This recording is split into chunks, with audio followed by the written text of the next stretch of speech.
I have to confess a fascination, a long-term fascination with everything to do with Virgin Atlantic and Richard Branson. When I was a kid in the 70s, before Richard had Tower Records in a place called 62nd Precinct in Kensington, he was working selling his records and I was selling ladies' shoes next door. And ever since then, I've taken probably an unhealthy interest in all things Branson and all things Virgin. So it's always been received wisdom that Virgin Atlantic services from Gatwick are the kind of second rate compared to Heathrow. So I had a chance for the first time in a while to take a journey in Virgin upper class between London Gatwick and Orlando in Florida.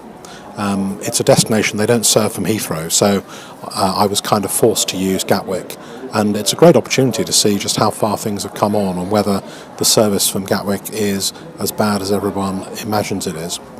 So first impressions are pretty good.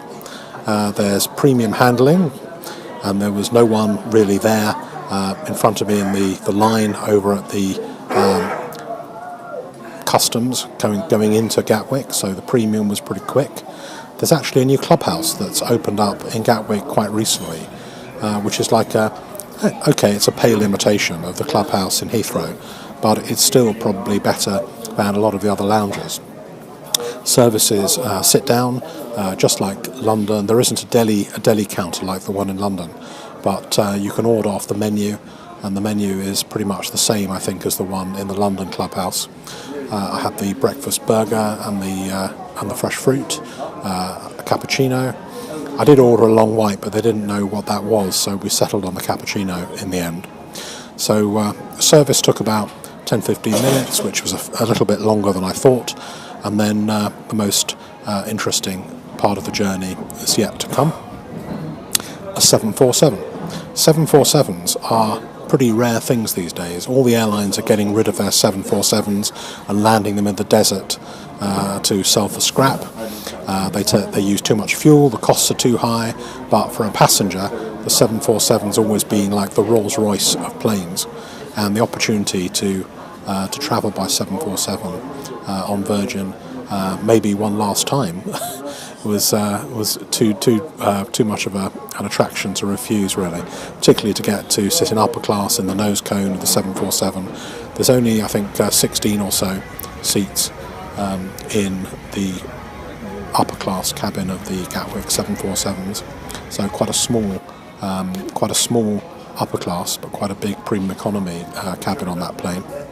So let's take a look at the freebies. There's all the usual bits and pieces, and you've got moisturiser and lip balm and kind of all these kind of nice little bits.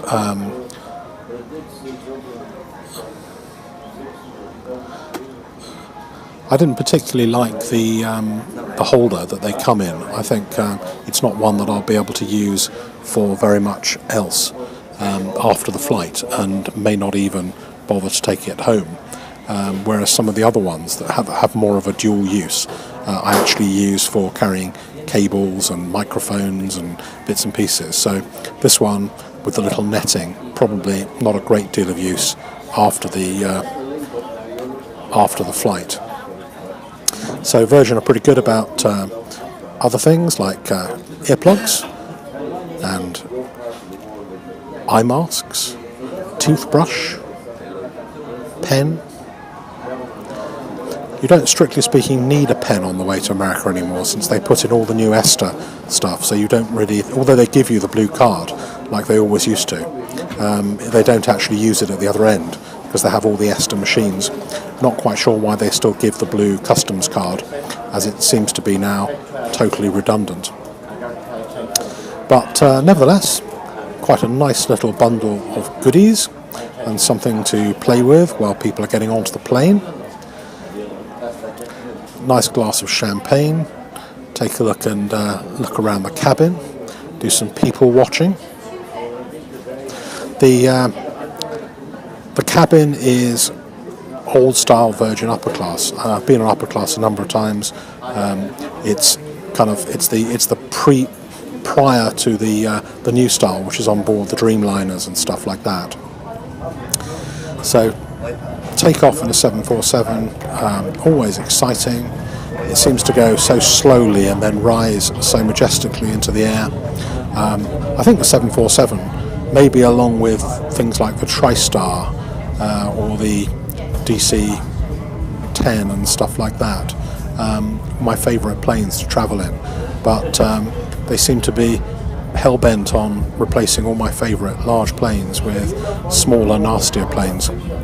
And for example, the 767 is a nasty plane to travel in business class because there's almost no room on one of those. The Dreamliner is the nastiest plane on Virgin to travel in economy. If you've read any of the reviews on that, you'll just know how appalling that is. They've tried to cram one too many seats across in economy, but in premium economy or upper class, it's perfectly okay. So we're in the air and on the way to Orlando. It's a flight of about 9 hours or so, although this one is scheduled to come in a little bit early, and onto the in-flight service. So plenty of space in upper class in the cabin. In fact, more space around that little upper class cabin on a 747 to enjoy, and the bar is a little bit more accessible as well compared to the Dreamliner and the some of their other planes. They've upgraded their old-fashioned plug system for USB. You can see the upgrade components being fitted. They give you headphones, a nice choice of 5 mojitos, and then I find that you can hang an iPad off of the entertainment system really well on one of these planes, and I prefer knowing exactly what I have to watch and just going through podcasts and kind of TV series and all this kind of stuff. So, time for a nice lunch. So there's a choice of rolls, the bread's nice and warm.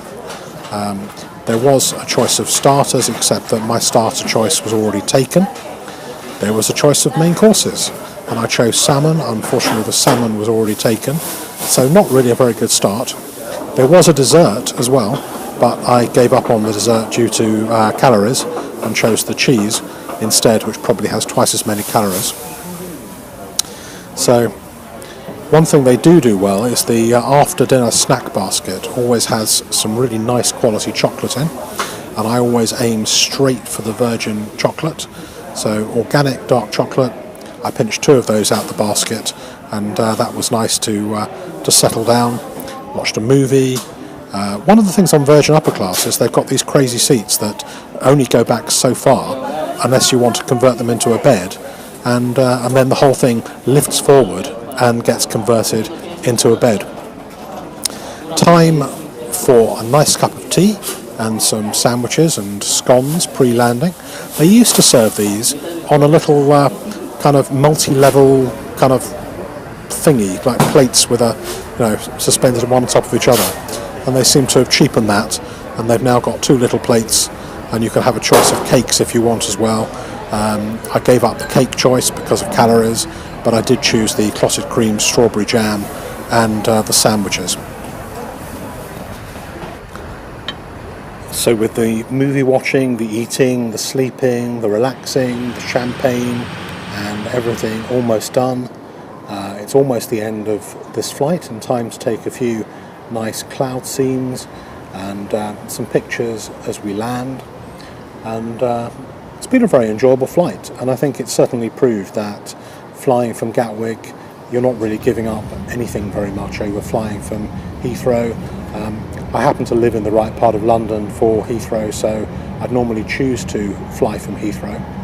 But if you have to fly from Gatwick, Virgin have made it quite a nice place to fly from, and I think a lot of their more holiday type flights fly from Gatwick. And I noticed that as well as having the clubhouse at Gatwick, they have a special lounge for V-Flyer holiday makers as well that maybe aren't flying upper class, so it's worth looking out for lounge access. If you are flying from Gatwick on Virgin, it's worth asking them about upgrades, because I reckon sometimes they have slightly cheaper than average upgrades available to Virgin holiday makers.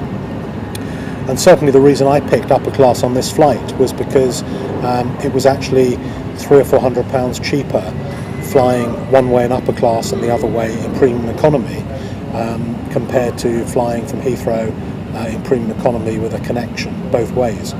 So happy flight, very enjoyable. Hope you enjoyed the travel log and the trip report.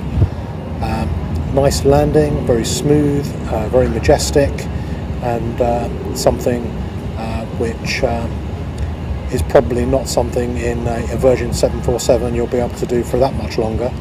The plane I was flying on out today, Ladybird, has had 20 years of service and was introduced in '97. So I expect she'll be on her way out fairly soon. So hi from me, Numistaka in North Florida, and I hope you enjoyed it. Please like, subscribe and comment.